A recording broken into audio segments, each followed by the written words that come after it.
Karibuni katika ibada na tunaendelea na yale maombi ya siku 100 na tumesogea na tunashukuru Mungu kwamba bado tunaweza kuendelea naye. Na katika siku ya leo bado tunaendelea na msisitizo wa ibada iliyo safi mbele za Mungu. Toka tumeanza kujifunza masomo haya ya kurejea madhabahuni, tumegundua kwamba kadiri ambavyo tunaelekea katika ulimwengu huu ndivyo ambavyo shetani anajitahidi kuondoa ibada ya watu kwenye mioyo na kuipeleka katika kuabudu vitu ambavyo kwa ujumla wake tumeviona viliingizwa kama mapokeo ndani ya kanisa. Na katika kipindi kilichopita tuliona jinsi ambavyo machafuko yalitokea katika mnara wa Babeli. Katika mafundisho haya tunayoenda nayo tutaiangalia Babeli au tutauangalia mnara wa Babeli kama mnara halisi uliojengwa na wanadamu walioishi kwa wakati wake, lakini pia tutauangalia mnara wa Babeli kama mnara wa kiroho unaojengwa kuinua ibada ya kipagani kwenye mioyo ya watu na kuangusha ibada ya Mungu wa mbinguni, kama jinsi tulivyoona katika kile kitabu cha Danieli kilipokuwa kitueleza. Na mara ya mwisho tuliona baada ya mfalme Nimrod kuhamasisha, wakajenga ule mnara, watu wakamwasi Mungu, lakini Mungu aliingilia kati akawachafulia lugha ili wasipatane, na ule mnara haukuweza kuendelea tena. Na kuna kitu cha pekee tulikiona kwamba waliposambaa wale wajenzi wa mnara wa Babeli, kwa bahati mbaya katika zile vurugu zilizotokea kwa sababu ya kutokuelewana katika ule mnara wa Babeli, roho ya unabii inasema kwamba damu ilimwagika sana, na kwa sababu hiyo mnara ulisimama, watu wakaondoka makundi, na baadhi ya makundi yalienda Misri, mengine yalielekea na kwenda katika maeneo mengine, ili hali kuna waliobaki pale katika mnara ule wa Babeli uliokuwa umesimama. Kwa matokeo hayo waliondoka wakiwa na lugha. Wale waliokuwa wakielewana katika lugha moja ndio walioondoka, na walivyokwenda ile ibada, uone jinsi ilivyo mbaya. Ibada ikishawekwa kwenye moyo wa mwanadamu ni ngumu kuitoa, pamoja na kuchafuliwa lugha. Lakini yale makundi yaliyokuwa yanapatana lugha yalipokuwa yakiondoka, yaliondoka yakiwa na ibada ile ile iliyoanzishwa pale Babeli, na kwa sababu ya lugha mpya waliokuwa nayo ilibidi waiite hiyo miungu kwa majina ya kwao. Unaweza ukaona sasa hivi tuna kitu kinaitwa Sunday. Unaposema tu Sunday, maana yake ni siku ya jua. Asili ya waabudu jua walichukua siku ya jua kuwa ni siku yao maalum, na kila ilipokuwa inaitwa siku ya jua, kwa Kiingereza inaweka vizuri zaidi, ndio Sunday. Na Sunday ukiitafuta itakuwa ya Jumapili.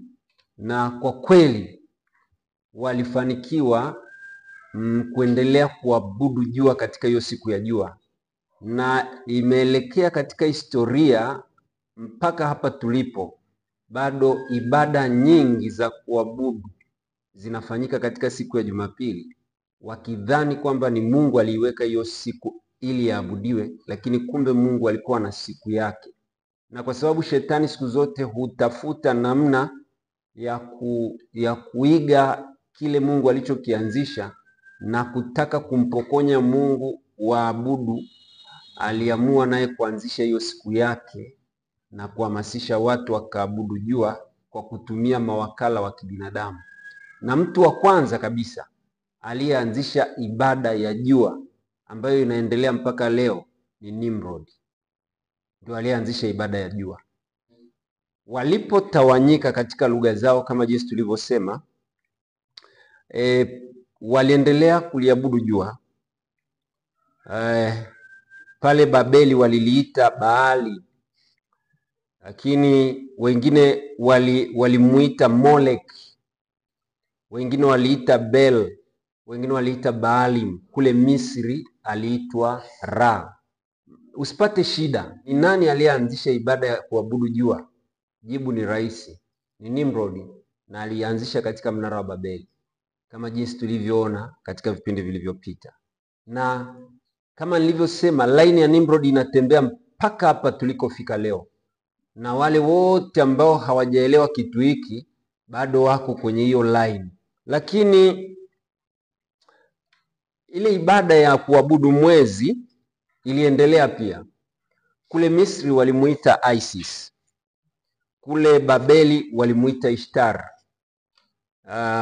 kule Rumi wakamuita Fortunata, kule Uyunani wakamuita Irene, na kule China walimuita Shing.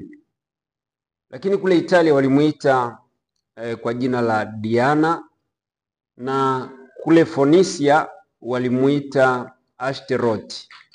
Skandinavia walimuita Frigga, na kule Rumi walimuita Easter.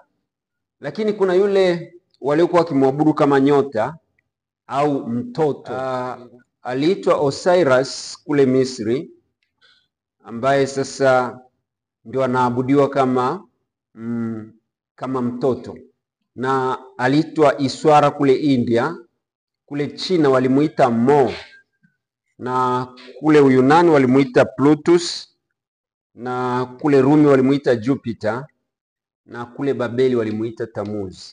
Hapo ndipo unapopata kitu kinachoitwa ibada ya mama na mtoto, mother child worship. Ukiitafuta utaipata, na ziko picha nyingi unaweza ukaziona zikiuzwa leo, ambazo zinaonyesha mwanamke kampakata mtoto, na huyo mtoto aliyepakatwa na mwanamke anajua katika kichwa chake. Zimeanzia huko kama jinsi tutakavyoonyesha katika picha, zimeanzia huko zamani kabisa, lakini zikawa zinaboreshwa, na mwisho zilipokuja kuingizwa kanisani kama mapokeo, ndio zikaboreshwa vizuri sana, zikachorwa, zikionyesha sura ya Maria akiwa amembeba Yesu mkononi mwake, lakini katika kichwa chake kuna jua limezunguka. Unaposoma kitabu cha Ezekieli sura ya 8 fungu la 13 mpaka 14, utaona Mungu anamtumia nabii Ezekieli wakati wa taifa la Israeli, baada ya kuona taifa la Israeli limetekwa na ibada hii. Na hivyo katika Ezekieli sura ya 8 fungu la 13 hadi 14 anasema, akaniambia tena, utaona tena machukizo makubwa mengine wanayoyatenda.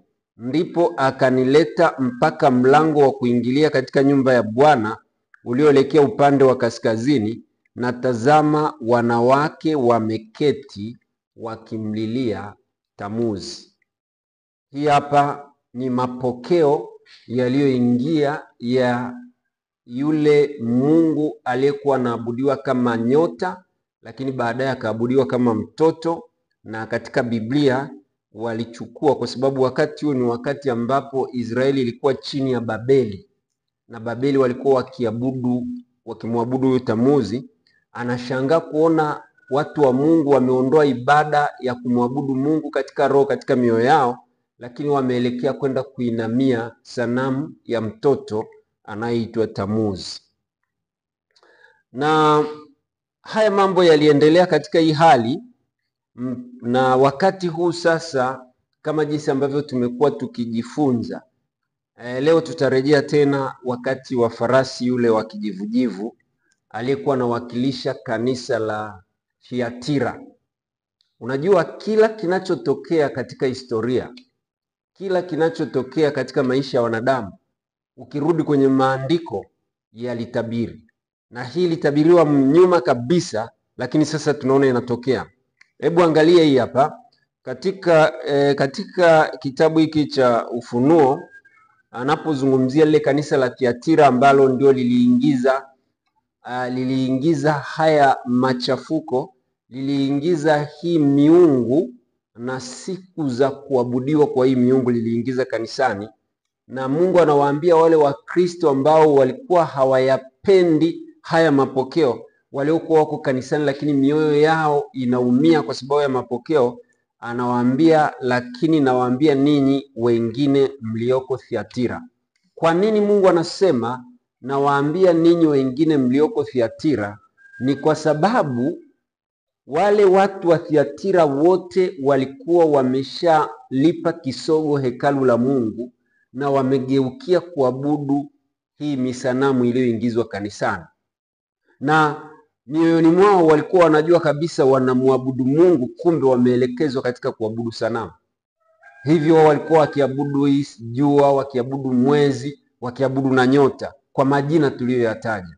Lakini Mungu anapoangalia anaona kuna wale ambao ni wachunguzi walioko Thiatira, anawaambia, lakini nawaambia ninyi wengine mlioko Thiatira, wowote wasio na mafundisho hayo. Kwa hiyo ndio maana lazima tulielekeze kanisa kuondoka katika mafundisho ya mapokeo ya kuabudu vitu. Kanisa lielekee katika mafundisho ya kumwabudu Mungu katika roho.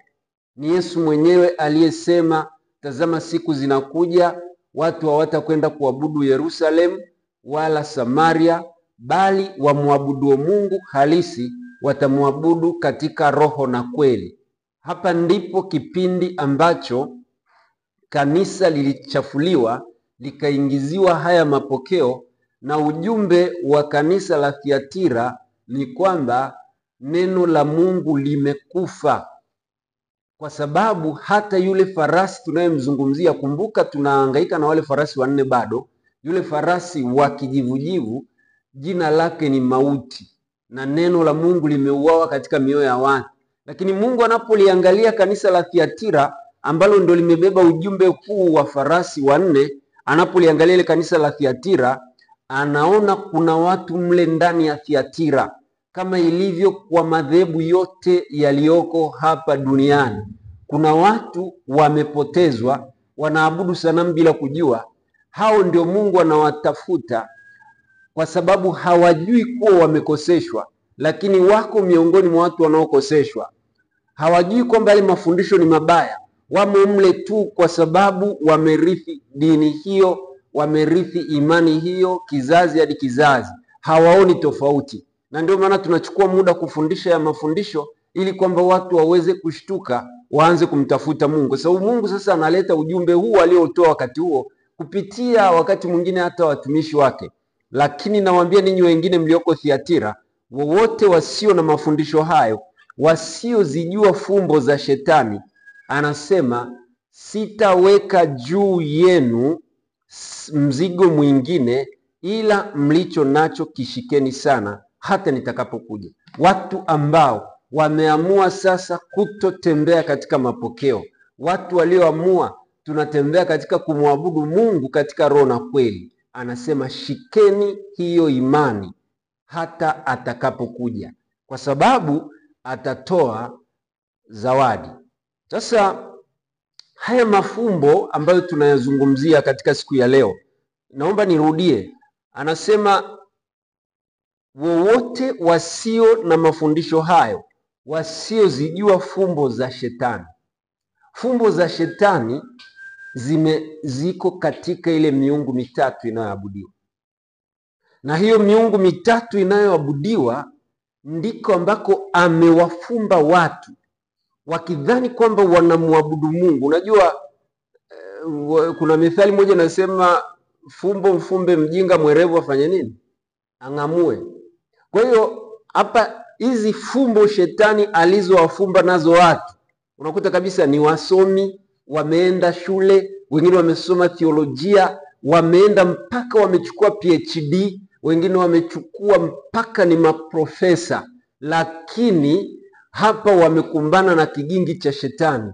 Mtu wa namna hiyo anachonga sanamu, anaiweka rangi ya dhahabu, alafu anaiinamia na kuiabudu. Fumbo la shetani liko hapo.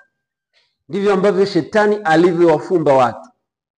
Na ndio maana anapoangalia sasa Thiatira, neno limekufa kwenye mioyo, na mafumbo haya ya shetani ndio yamechukua kasi. Na kwa sababu hiyo watu sasa wanamtukuza shetani katika mafumbo yake na wanaacha kumtukuza Mungu wa mbinguni. Na kanyagia sana hapa, nasema lakini nawaambia ninyi wengine mlioko Thiatira. Katika hao wengine natamani uwe wewe unayenisikiliza na kunitazama. Lakini pia natamani niwe mimi ambaye sasa sijanaswa na fumbo hizi za shetani. Na hizo fumbo utaziona. Anasema wote wasio na mafundisho hayo, wasiozijua fumbo za shetani. Hizo fumbo za shetani ni zipi?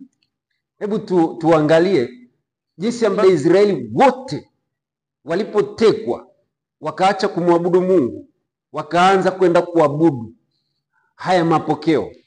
Mungu anapoangalia watu wanahangaika na mafumbo ya shetani, wanaziabudu sanamu badala ya kumwabudu yeye, ndipo Mungu anaona Yeremia anajitaabisha kuwaombea.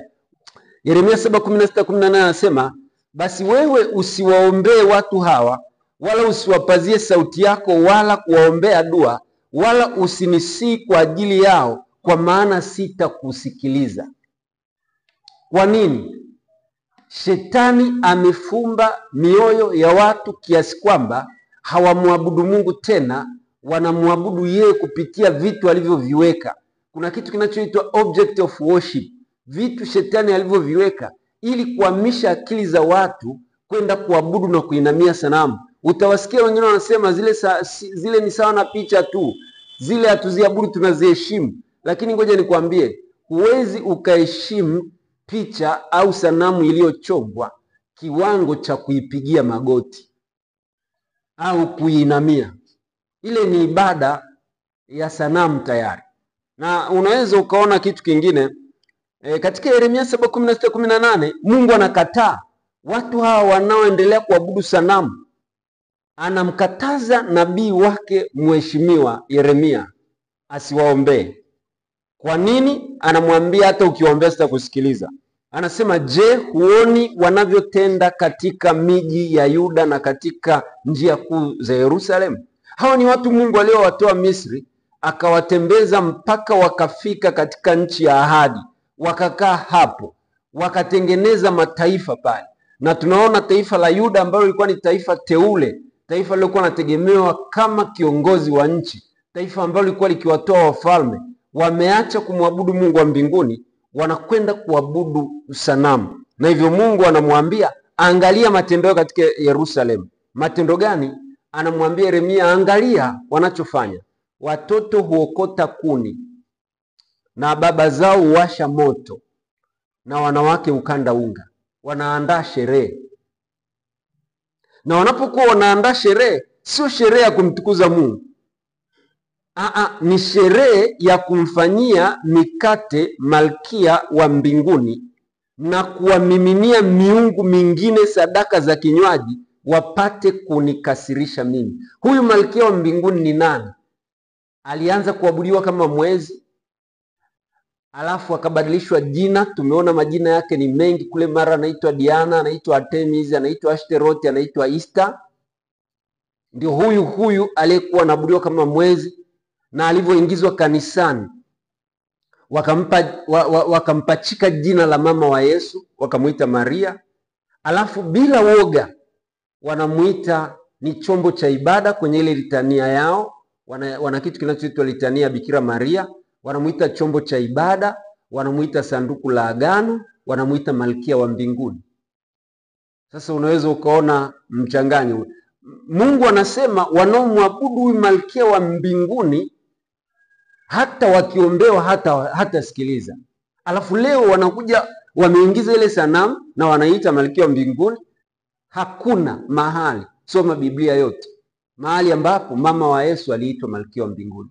Haipo na utaiona. Na Mungu anasema kwa sababu wanafanya mambo haya, usiwaombee kwa maana sitakusikiliza. Wamejaribu nafsi zao. Watoto huokota kuni na baba zao huwasha moto na wanawake ukanda unga, ili kumfanyia mikate malkia wa mbinguni na kuwamiminia miungu mingine sadaka ya kinywaji, wapate kunikasirisha mimi. Unawezaje kufanya kitu kinachomkasirisha Mungu? Amesema tusiabudu sanamu. Na ukisoma vizuri ile amri ya pili anasema usifanye sanamu ya kuchonga ya kitu chochote kilichoko mbinguni wala kilichoko duniani wala kilichoko majini.